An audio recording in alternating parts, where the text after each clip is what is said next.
That is the real story of what's happening in Israel. Not the pro-Palestinian agenda you're hearing in the global mainstream media, with talking points like this. How does it feel to have grown up with what you've called the anxiety of dispossession? It feels familiar because this is what every Palestinian feels like under the crushing fangs of Israeli colonialism in Palestine. My grandmother was thrown out of her home in 1948 in Haifa, and she was thrown out again in 1967 and again in 2009 when Israeli settler organizations colluding with the Israeli state took over half of our home. And this is my second time being dispossessed from my family should they go ahead and do it to me. It's scary, but it also has a name. It's settler colonialism, and it's apartheid, and it's the fact that these settler organizations are working together with the state to exploit the law to dispossess Palestinians. Really, CNN? You're going to allow vitriol like that on your airwaves? Even pro-BDS members of Congress like Ilhan Omar can't believe their good fortune, tweeting, quote, "It's a new day. We are finally seeing mainstream media actually interview a Palestinian about the Israeli occupation, ethnic cleansing, and apartheid system. It's a new day, all right. A new day when America abandons her greatest ally and stands on the sidelines. Well, take a look at this. According to Israel's defense forces, quote, millions of Israeli civilians are running to bomb shelters as sirens sound across the country. Joining us now to discuss these latest developments is the editor-in-chief of the Foreign Desk, Lisa Daftari. Lisa, the story that's out there in the media, you just can't even believe it when you actually see what's going on. What are they trying to accomplish here? Yeah, they're lying. They are, misrepresenting the facts, and it's unfortunate. Our ally in the Middle East, Israel, I should say our ally overall. I think Israel is the U.S.'s most important, significant ally overall. Is being abandoned. It's being abandoned by the U.S., by the press, and by the international community.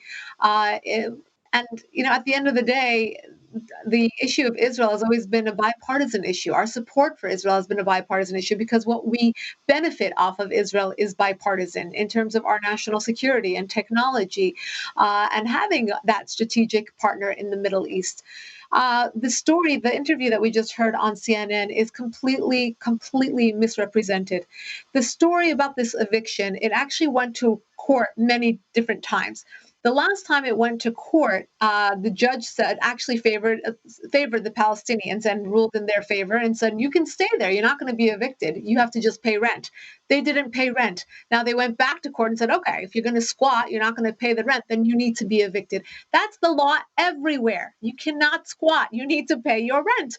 And now it's become an issue. I mean, look, this is all pretense, right? We all know the real underlying issue here is that Hamas does not want Israel to exist. And Hamas is not just the enemy of Israel. Hamas is the world enemy. And it's the enemy of the Palestinian people because they've never done anything in terms of their leadership to benefit the people, the Palestinian people in that region. And that's really the bottom line.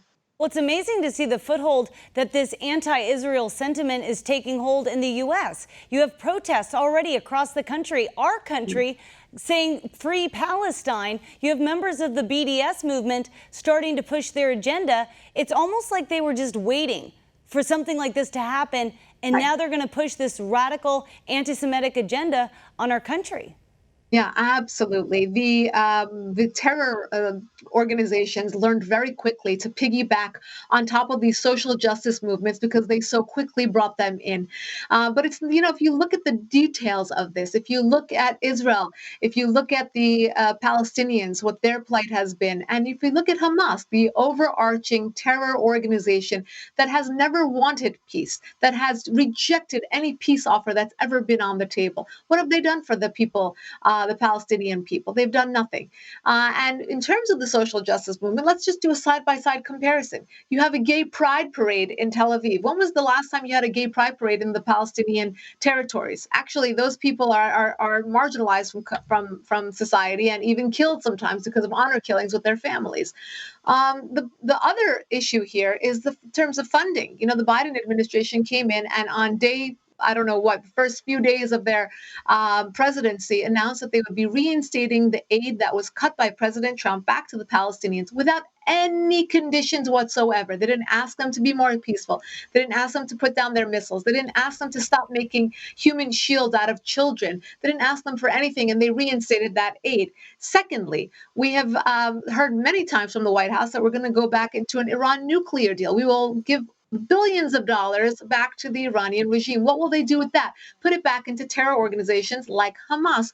So the White House is basically fueling terrorism here. This is awful. This is awful. And we have to stand up to this. Forget about these celebrities that are supporting this. They're underinformed. They don't know anything about what's going on. Forget about what's going on in the mainstream media. Read the facts on this story. Well, you're exposing the facts, and thank you for what you're doing out there, because it's unbelievable. We stand with Israel. Our prayers are for peace there in that region. They have every right to defend themselves from what's happening. So we're going to be tracking this story. We know you are too, because they're our greatest ally, like you said. So we'll see you soon. Thank you. And coming up next, UK Prime Minister Boris Johnson, well, get this, he announces hugging can resume next week, but only cautious hugging, as COVID can still kill you, especially if you're unvaccinated. You're going to want to hear what Doug Weed has to say about that. So don't go anywhere. We'll be back after this.